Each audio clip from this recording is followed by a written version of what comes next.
ഈ ഒരു വീഡിയോ നഴ്സുമാർക്ക് വേണ്ടി മാത്രമുള്ളതാണ്. ഇപ്പോൾ അവർ കാനഡയിൽ ഇപ്പോൾ ഓൾറെഡി ഉള്ളവരാണ്, നഴ്സിംഗ് ബാക്ക്ഗ്രൗണ്ട് ഉള്ളവരാണ്, വേറെ എന്തെങ്കിലും ജോലികളൊക്കെ ചെയ്തുകൊണ്ടിരിക്കുകയാണ്, നഴ്സിംഗ് എന്ന് പറയുന്ന മേഖലയിലേക്ക് തിരിച്ചു വരണമെന്ന് ആഗ്രഹമുള്ളവരാണ്, ഇനി അതർവൈസ് ഇന്ത്യയിൽ പഠിച്ചിട്ട് മിഡിൽ ഈസ്റ്റിൽ വർക്ക് ചെയ്യുന്നവരാണ്, ഇങ്ങനെയുള്ള കാറ്റഗറിയിലുള്ള നഴ്സിംഗ് ബാക്ക്ഗ്രൗണ്ട് ഉള്ള നഴ്സിംഗ് റിലേറ്റഡ് ആയിട്ടുള്ള ആൾക്കാർക്ക് മാത്രം യൂസ്ഫുൾ ആയിട്ടുള്ള വീഡിയോ ആണ്. എന്തായാലും റീസെൻ്റ് ആയിട്ടുള്ള ഒരു 1 to 2 ഇയേഴ്സിന് ഇടയ്ക്ക് കാനഡയിൽ ഓവർസീസ് നഴ്സസിന് രജിസ്ട്രേഷൻ കിട്ടുക എന്നുള്ള കാര്യം വളരെ ഈസി ആക്കിയിരുന്നു. അതിനുള്ള മെയിനായിട്ടുള്ള റീസൺ എന്ന് പറഞ്ഞിട്ടുണ്ടെങ്കിൽ ഓൺഗോയിങ് ആയിട്ടുള്ള ഷോർട്ടേജ്, പിന്നെ കോവിഡിന് ശേഷം വന്നേക്കുന്ന ഒരുപാട് നഴ്സുമാർ കൊഴിഞ്ഞുപോയി. അതിനുള്ള മെയിൻ കാരണം എന്ന് പറഞ്ഞിട്ടുണ്ടെങ്കിൽ ഇവിടെ കാനഡയിൽ കോവിഡ് വാക്സിൻ മാൻഡേറ്റ് ആക്കിയപ്പോഴത്തേക്കും അതിനെതിരെ ഞങ്ങൾ എടുക്കില്ല, ഞങ്ങൾക്കെന്നാൽ പണി വേണ്ട എന്ന് പറഞ്ഞ് ഓൾമോസ്റ്റ് റിട്ടയർ ആവാറായി നിൽക്കുന്ന ഒരുപാട് നഴ്സുമാർ നിർത്തിപ്പോയവരുണ്ട്. അങ്ങനെയൊക്കെ വന്നപ്പോഴത്തേക്കും ഓൾറെഡി പ്രഷറൈസ്ഡ് ആയിട്ടുള്ള സിസ്റ്റം വീണ്ടും താഴത്തേക്ക് പോവുകയാണ് ചെയ്തത്. അങ്ങനെ വന്നപ്പോഴാണ് ഇവർക്ക് വേറെ ഒന്നും ചെയ്യാനില്ല. ഇനിയിപ്പോൾ പഴയ പോലെ തന്നെ 10-15 വർഷങ്ങൾക്ക് മുമ്പ് ഓവർസീസ് നഴ്സുമാരെ കൊണ്ടുവന്നിരുന്ന അതേ രീതിയിൽ തന്നെ കാര്യങ്ങൾ ലിബറലാക്കി എത്രയും പെട്ടെന്ന് ലൈസൻസ് കൊടുത്ത് കാര്യങ്ങളൊന്ന് ഫില്ലാക്കി എടുക്കുക എന്നുള്ളൊരു കൺസെപ്റ്റിലേക്ക് പോയപ്പോഴാണ് നമ്മളിപ്പോൾ ഉള്ള ഇന്റർനാഷണലി എഡ്യൂക്കേറ്റഡ് നഴ്സസിന് അത് വളരെ ഉപകാരപ്രദമായത്. 2 വർഷത്തിനുള്ളിൽ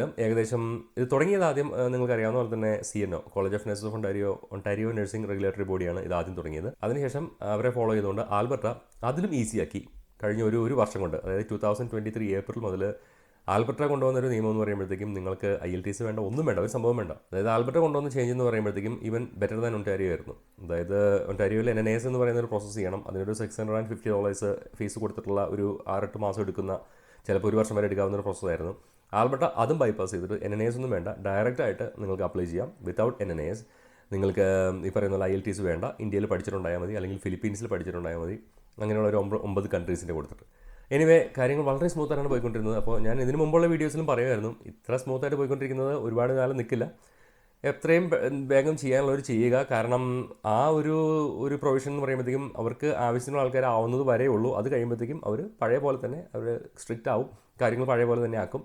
ഞങ്ങൾക്ക് അവിടെയുള്ള എഡ്യൂക്കേഷൻ പോരാ, ഇന്ത്യയിലുള്ള എഡ്യൂക്കേഷൻ പോരാ എന്നുള്ള രീതിയിലോട്ടൊക്കെ കൊണ്ടുവരും, ഇംഗ്ലീഷ് ലാംഗ്വേജ് കൊണ്ടുവരുന്നൊക്കെ പറഞ്ഞായിരുന്നു. Anyway back to the point, അത് അങ്ങനെ തന്നെയായി. ഏപ്രിൽ 29, അപ്പോൾ ഏകദേശം ഒരു വർഷമാണ് അവർ ആ വിൻഡോ തുറന്നിട്ടത്. രക്ഷപ്പെടാനുള്ളവരൊക്കെ രക്ഷപ്പെട്ടു ആ സമയം കൊണ്ട്. ഇവിടെ യൂബർ ഓടിച്ചും പിസ്സ ഡെലിവറി നടന്നിരുന്ന നമ്മുടെ ഇന്റർനാഷണലി എഡ്യൂക്കേറ്റഡ് നഴ്സസ് ഫൈനലി അവരുടെ സെയിം പാത്തിലേക്ക് തിരിച്ചു വരാനുള്ളൊരു ഓപ്ഷൻ കിട്ടിയവർക്ക് നല്ല കാര്യം. എന്തായാലും ഏകദേശം ഒരു വർഷവും 2 ആഴ്ചയും കഴിഞ്ഞപ്പോഴത്തോട്ടും അവർ ഏപ്രിൽ 29 മുതൽ ഈ വർഷം, ഇപ്പോൾ കഴിഞ്ഞ മാസം 21-ാം തീയതി മുതൽ ഇനി IELTS ഇവിടെ മാൻഡേറ്ററി ആണ്. ഇന്റർനാഷണൽ എഡ്യൂക്കേറ്റഡ് നഴ്സ് ആണെങ്കിൽ നമ്മൾ ഇന്ത്യനെ കുറിച്ച് എടുത്ത് പറയുകയാണ്. ഫിലിപ്പീൻസിൽ നമുക്ക് സബ്സ്ക്രൈബേഴ്സും ഇല്ല, വ്യൂവേഴ്സും ഇല്ല, അതുകൊണ്ട് ഇന്ത്യക്കാരെ തന്നെ എടുത്ത് പറയുകയാണ്. നമ്മൾ ഇന്ത്യയിൽ എഡ്യൂക്കേറ്റഡ് നഴ്സസിന് ഇനി ആൽബർട്ടിൽ രജിസ്ട്രേഷൻ വേണമെങ്കിൽ ഇപ്പോഴും NNAS എന്ന് പറയുന്ന സംഭവം വേണ്ട, പക്ഷേ നിങ്ങൾക്ക് IELTS വേണം. 6.5 റൈറ്റിംഗ്, 6.5 റീഡിംഗ്, സ്പീക്കിങ്ങിന് 7, ഇങ്ങനെയൊക്കെ അക്കാഡമിക്കിൽ നിങ്ങൾക്കുണ്ടെങ്കിൽ ഏപ്രിൽ 29 ഇനി അങ്ങോട്ട് മുമ്പോട്ട് രജിസ്ട്രേഷന് വേണ്ടി ആപ്ലിക്കേഷൻ കൊടുക്കുന്ന ഏത് ഇന്റർനാഷണൽ എഡ്യൂക്കേറ്റഡ് നഴ്സസിനും ഇന്ത്യയിൽ പഠിച്ചവർക്കെല്ലാം ഇനി IELTS വേണം. ഇനി അതിന് ഒരേ ഒരു എക്സെപ്ഷനേ ഉള്ളൂ. നിങ്ങൾ ഏതെങ്കിലും ഒരു ഇംഗ്ലീഷ് സ്പീക്കിംഗ് കൺട്രിയിൽ നിങ്ങളൊരു 250 hours ലാസ്റ്റ് 5 ഇയേഴ്സിൽ നിങ്ങൾ വർക്ക് ചെയ്തിട്ടുണ്ടെങ്കിൽ, ഡയറക്റ്റ് നഴ്സിംഗ് കെയർ ചെയ്തിട്ടുണ്ടെങ്കിൽ നിങ്ങൾക്ക് IELTS വേവ് ചെയ്ത് കിട്ടും. അപ്പോൾ ഇംഗ്ലീഷ് സ്പീക്കിംഗ് കൺട്രി എന്ന് പറയുമ്പോൾ മാൾട്ട പോലെയുള്ള മജോറിറ്റി ഇംഗ്ലീഷ് സ്പീക്കിംഗ് ആയിട്ടുള്ള കൺട്രികൾ, അല്ലാതെ നമ്മളിപ്പോൾ വർക്ക് ചെയ്യുന്ന ഇപ്പോൾ മിഡിൽ ഈസ്റ്റിലൊക്കെ ചില ഹോസ്പിറ്റലുകൾ സ്പെഷ്യലൈസ്ഡ് ആയിട്ടുള്ള ജർമ്മൻ ഹോസ്പിറ്റൽ അങ്ങനെ ഇങ്ങനെയൊക്കെ പറഞ്ഞ ഹോസ്പിറ്റലുകളൊക്കെ ഉണ്ടെന്ന് കേട്ടിട്ടുണ്ട്.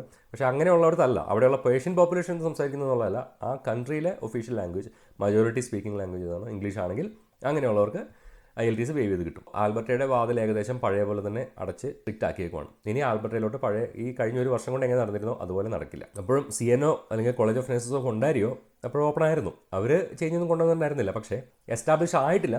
അവരവിടെ കൗൺസിലിൽ വെച്ചിട്ടേ ഉള്ളൂ. പക്ഷേ അത് ഏകദേശം കൺഫേം ആയിട്ടുണ്ട്. ഇനി വരുന്ന ആപ്ലിക്കേഷനുകൾക്കെല്ലാം അത് ബാധകമാണ്.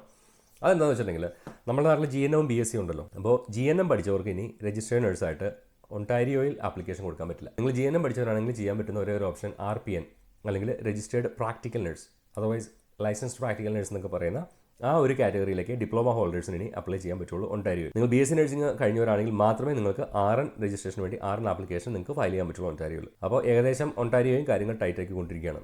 ഇനി അവിടുത്തെ നിയമങ്ങളും പതുക്കെ മാറി IELTSും കാര്യങ്ങളെല്ലാം തിരിച്ചു വരും, കാരണം അവിടെ ആവശ്യത്തിന് ആൾക്കാരായി തുടങ്ങി. ഇനി ഒരു ഓപ്ഷൻ എന്ന് പറഞ്ഞിട്ടുണ്ടെങ്കിൽ ഇപ്പോൾ നിലവിൽ ഓപ്പണായിട്ട് കിടക്കുന്ന IELTS ഒന്നും വേണ്ടാതെ നമുക്ക് ഡയറക്റ്റായിട്ട് NCLEX എഴുതാനുള്ള പെർമിഷൻ കിട്ടുന്ന ഒരേ ഒരു പ്രൊവിൻസ് ഇപ്പോൾ നിലവിൽ കിടക്കുന്നത് നോവാസ്കോഷ്യയാണ്. അപ്പോൾ നോവാസ്കോഷ്യയിലാണെങ്കിൽ ഈ പറയുന്ന പോലെ അവർക്കൊരു എക്സ്പെഡിറ്റഡ് പ്രോസസ്സ് ഉണ്ട്, പെട്ടെന്ന് തന്നെ അവർക്ക് ATT കൊടുക്കുന്നൊരു പ്രോസസ്സ് ഉണ്ട്, ഒരു ടെമ്പററി ക്ലാസ് കൊടുക്കുന്നൊരു പ്രോസസ്സ് ഉണ്ട്. അതായത് നിങ്ങൾക്ക് ടെമ്പററി ക്ലാസ്സിൽ നിങ്ങൾക്ക് ലൈസൻസ് കിട്ടും, ആ ടെമ്പററി ക്ലാസ്സിൽ ഇവിടെ വന്നിട്ട് എക്സാം എഴുതിയാൽ മതി, അങ്ങനെയുള്ള സെക്ഷനൊക്കെ ഉണ്ട്. അപ്പോൾ അവിടെ നമുക്ക് ഡയറക്റ്റായിട്ട് ജോബിന് വേണ്ടിയിട്ട് അപ്ലൈ ചെയ്യാം. അപ്പോൾ ബോർഡ് നമുക്ക് ടെമ്പററി ആപ്ലിക്കേഷൻ, നമുക്ക് ടെമ്പററി ക്ലാസ് ലൈസൻസ് തരും. ആ ലൈസൻസ് വെച്ചിട്ട് നമ്മൾ ഒരു ജോബ് ബാങ്ക് അല്ലെങ്കിൽ ഇവിടെയുള്ള ഏതെങ്കിലും ഒരു എംപ്ലോയറെ കണ്ടുപിടിച്ച് കഴിഞ്ഞാൽ നമുക്ക് ആ വഴി ജോബ് ഓഫർ കിട്ടി നമുക്കൊരു തേർഡ് പാർട്ടിനെയൊക്കെ ഒഴിവാക്കി ഒരുപാട് ലക്ഷങ്ങളും കോടികളൊന്നും കൊടുക്കാതെ ഡയറക്റ്റായിട്ട് വരാൻ പറ്റും. എനിവേ IELTSൻ്റെ ആവശ്യവുമില്ല. ഇപ്പോൾ നോവാസ്കോഷ്യ മാത്രമാണ് ഇപ്പോൾ ആ പഴയ ഒരു പാത്ത് വേയിൽ ഇത് ഈ പറഞ്ഞ റിക്വയർമെൻറ്റ്സ് ഒന്നും ഇല്ലാതെ ലൈസൻസ് കൊടുക്കുന്ന ഒരേ ഒരു പ്രൊവിൻസ്. അതും എന്ന് പൂട്ടും എന്നുള്ളത് നമുക്ക് ഒരു ഐഡിയ ഇല്ല. ആൽബർട്ട ഒരു വർഷം കൊണ്ട് പൂട്ടി. ഒണ്ടാരിയോ ഏകദേശം 2.5 വർഷത്തോളം എടുത്തു. ഇപ്പോൾ അവർ കാര്യങ്ങൾ സ്ട്രിക്റ്റ് ആക്കി. നോവാസ്കോഷ്യ ഇപ്പോൾ ഓപ്പൺ ആണ്, പക്ഷേ അതും ഈ പറയുന്ന പോലെ ആവശ്യത്തിന് ആൾക്കാരായി കഴിഞ്ഞാൽ അതും പൂട്ടും. കാരണം നോവാസ്കോഷ്യയിലോട്ടൊക്കെ മിഡിൽ ഈസ്റ്റിൽ നിന്ന് ഡയറക്റ്റ് റിക്രൂട്ട്മെൻറ്റ് വരെ അവർ ചെയ്യുന്നുണ്ട് ഇപ്പോൾ. അതുകൊണ്ട് കനേഡിയൻ ആർ.എൻ ഡ്രീംസ് നിങ്ങൾ പർസ്യൂ ചെയ്യുന്ന ആൾക്കാരാണെങ്കിൽ ഇനി അങ്ങോട്ടും ഇങ്ങോട്ടും ആലോചിച്ച് സമയം കളഞ്ഞു കഴിഞ്ഞാൽ പഴയ പോലെ തന്നെ പഴയ സിസ്റ്റം പോലെ തന്നെ ആവും. ഒരുപാട് വെയിറ്റ് ചെയ്ത് NNS ഒക്കെ ചെയ്ത് 2-3 വർഷം കൊണ്ടൊക്കെ കാര്യങ്ങളാവാൻ സാധ്യതയുണ്ട്. അതുകൊണ്ട് ചെയ്യാൻ താല്പര്യമുണ്ടെങ്കിൽ നമ്മളുടെ ഈ വീഡിയോയുടെ താഴെ ഞാൻ ഫോൺ നമ്പർ, വാട്സപ്പ് നമ്പർ കൊടുക്കുന്നുണ്ട്. അതുകൊണ്ട് നിങ്ങൾക്ക് എന്തെങ്കിലും ഡൗട്ട് ഉണ്ടെങ്കിൽ, എന്തെങ്കിലും ഗൈഡൻസ് ആവശ്യമാണ്, ഈ കാര്യത്തിൽ എന്തെങ്കിലും ഇൻഫർമേഷൻ വേണം, അങ്ങനെയൊക്കെ ഉണ്ടെങ്കിൽ നിങ്ങൾ ആ ഒരു ജസ്റ്റ് ഒരു വാട്സപ്പ് നമ്പറിൽ കോൺടാക്ട് ചെയ്ത് കഴിഞ്ഞിട്ടുണ്ടെങ്കിൽ നമുക്ക് അറിയാവുന്ന കാര്യങ്ങൾ നമുക്ക് പ്രൊവൈഡ് ചെയ്ത് തരാൻ പറ്റും. ഓക്കെ, അപ്പോൾ ഇതാണ് ഇന്നത്തെ update. Only for nurses by the nurses. Thank you. By.